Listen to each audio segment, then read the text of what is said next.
But look, what did it take for us to get to the point of an apology? We had to threaten a lawsuit, Jesse. And by the way, we're still entertaining it. We're talking to some of the best lawyers out there that are experts in this. And as you know, these things can be very complicated. There's a lot of facts and circumstances around it. But we're not going to let this go, because you should not be able to smear 5,000 high school and college kids and then just be able to walk away with it. It is the show that people love to hate. Yes, that's true.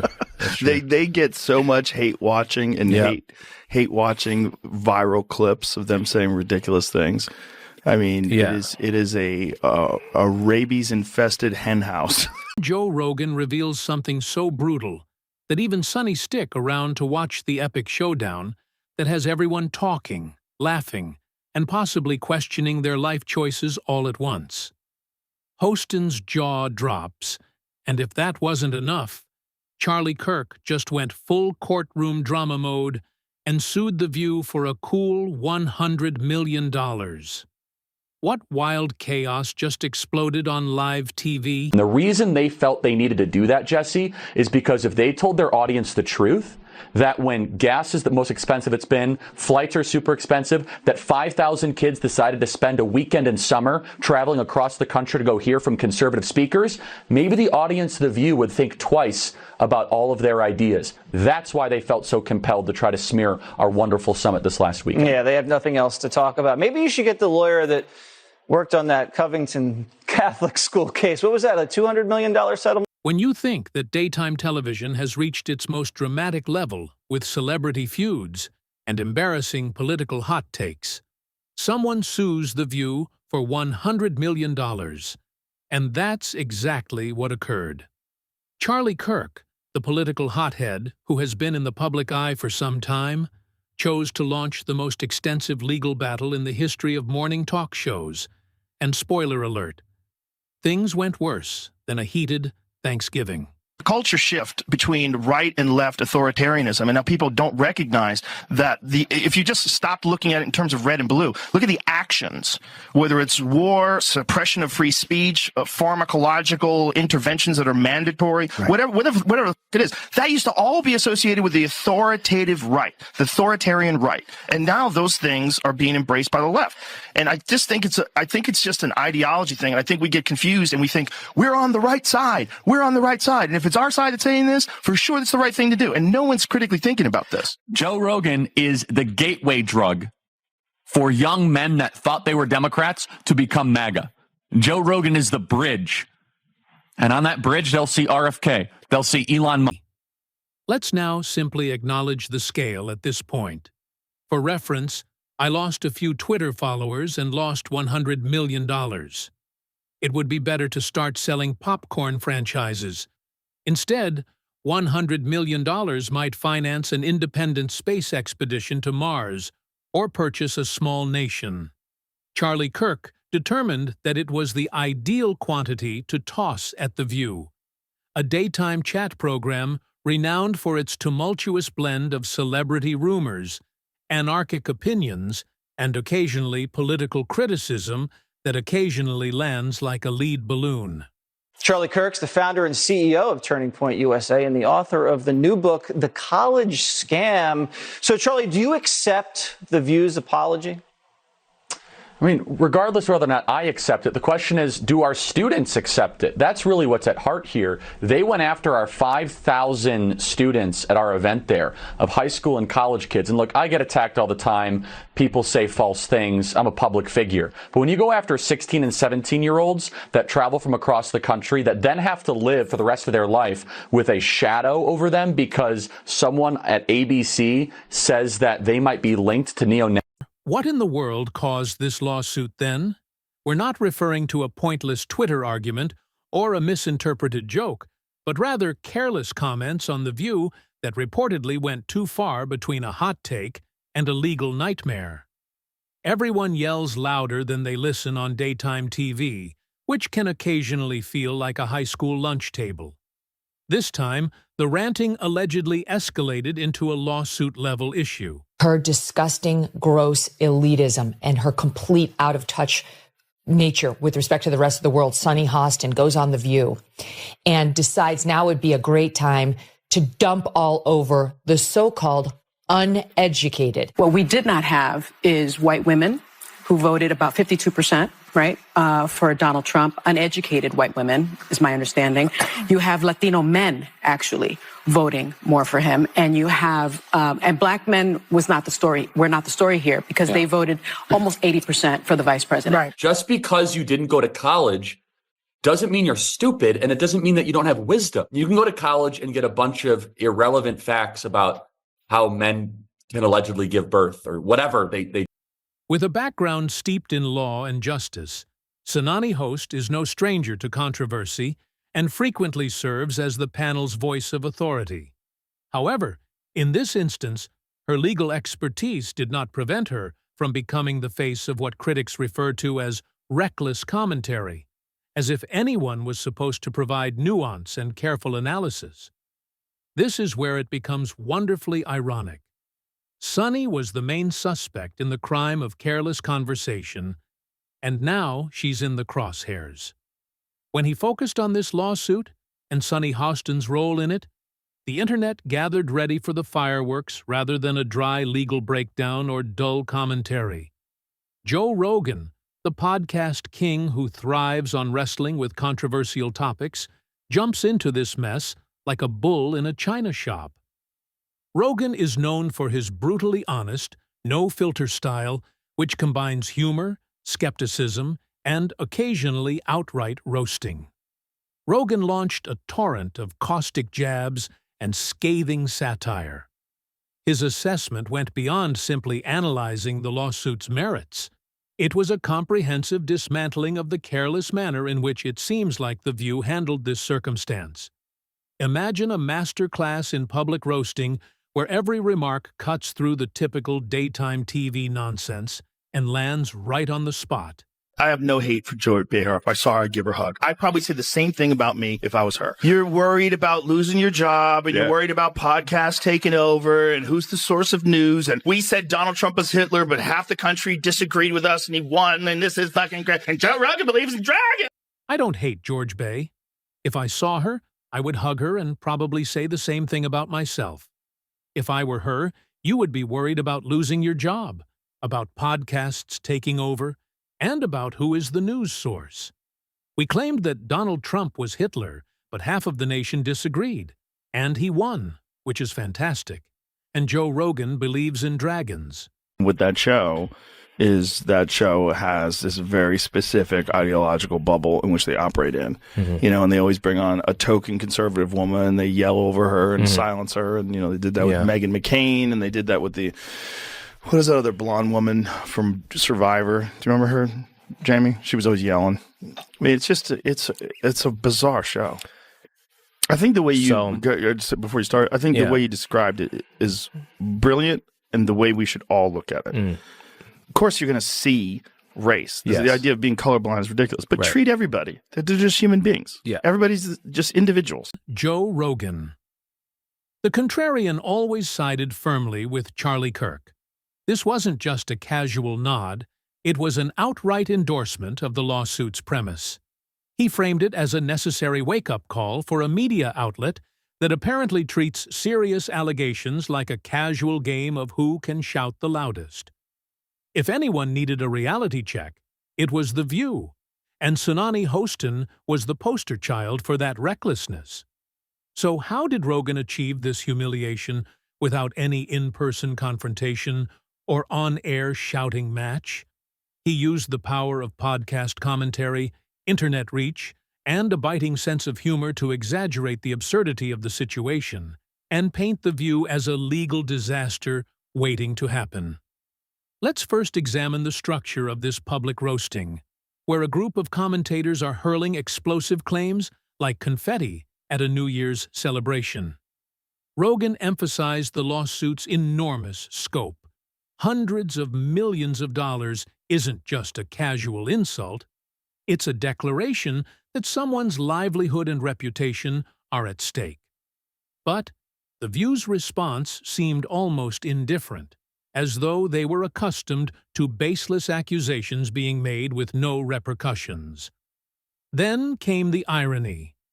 The View takes pride on providing a forum for thoughtful, serious debate. But in this case, they were allegedly carelessly making false accusations without sufficient support or careful thought. It's comparable to a doctor making a diagnosis based just on a patient's horoscope. A very strange show, but it's fun to watch. It's just fun to watch them. It's good entertainment. Yeah. Undoubtedly. Well, they're just, it's interesting because I think Sunny is very intelligent, but she's ideologically captured. Right. That's sort of, I think the other ones, there's a couple of the other ones, don't have to name any names, who are just very dull-minded. But I think Sunny's not one of them. I think she's smart, but captured. Sure, I think she came into it with an agenda. Of course. They do everything with an agenda. Not exactly encouraging self-assurance. Given her legal experience, Sunny Hostin was meant to be the guardian of rationality. But the lawsuit implies that even her remarks crossed a line into danger. The irony that the legal expert was now at the center of a possible legal catastrophe was something that writers fantasize about, but rarely receives this level of public attention, and Joe Ryan didn't hold back in bringing it out. Joe's humor was rife with sarcasm, ridiculing the show's reckless bravado and the discrepancy between their audacious claims and the truth. He vividly depicted The View as a legal minefield where any thoughtless utterance may lead to legal action. The show's unrestrained, or even careless, handling of controversy abruptly gave the impression that it was more of a litigation magnet than brave journalism.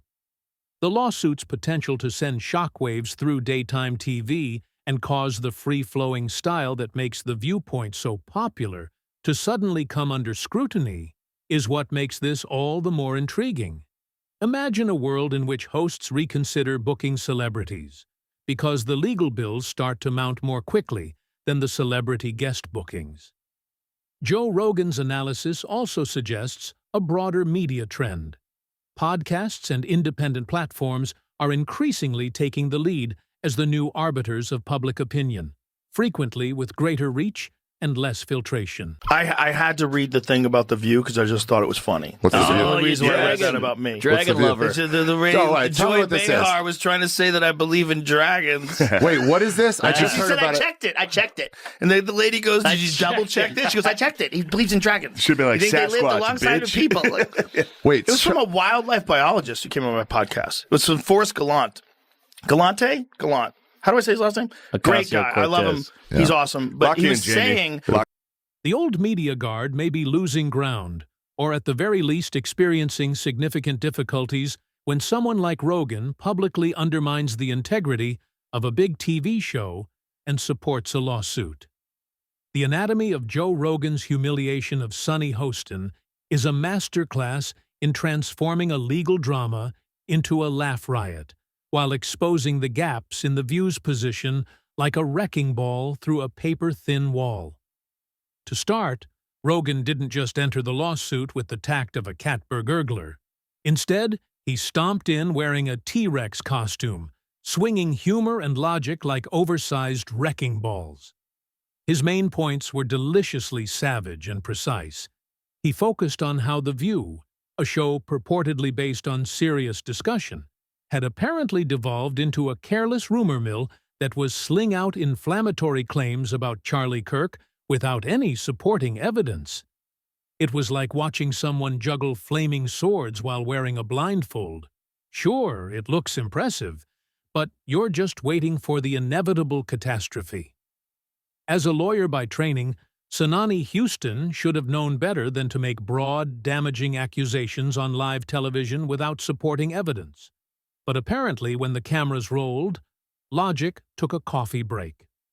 Roger then brought attention to this obvious irony, much like a stand-up comedian would when he exposes a politician who has been caught in a lie. But this time, it wasn't just funny. It was dangerous from a legal standpoint. This is the most important part. This is right after she was saying, we are run by ABC News. You should trust us, not Joe Rogan, who believes in dragons. So she by saying we should trust them because they're double-checked by ABC News, and then making the stupidest fucking statement. Like you didn't listen to what I said. Yeah. You didn't listen to what the wildlife biologist, and that's only a part of what he said. I can't believe the other Joy part of what he Behar said didn't was weigh- there was something before that where he was explaining encounters with giant reptiles. And then there's also, listen, It doesn't make sense to me that a middle-aged woman could be dumb. when you're worried about losing your job and you're worried about podcasts taking over and who's the source of news. Then came the sarcasm, which was pure gold. Rogers depicted this foolish group of pundits who fling careless accusations like confetti at a New Year's party, which is amusing at first, but eventually choking everyone and requiring someone to clean up the mess. This wasn't just comedy for laughs, though. Rogers' approach had a strategic bite by emphasizing the ridiculousness and overreach of the lawsuit, and Sunny's commentary successfully changed the narrative so that the public began to wonder if Charlie Kirk was the victim of a careless media circus, rather than the antagonist if The View had hoped to emerge looking like champions of justice and truth. They now appeared more like a lawsuit waiting to happen after Rogan's viral takedown. There was a noticeable change in public perception. How responsible are TV hosts when they make serious claims about public figures?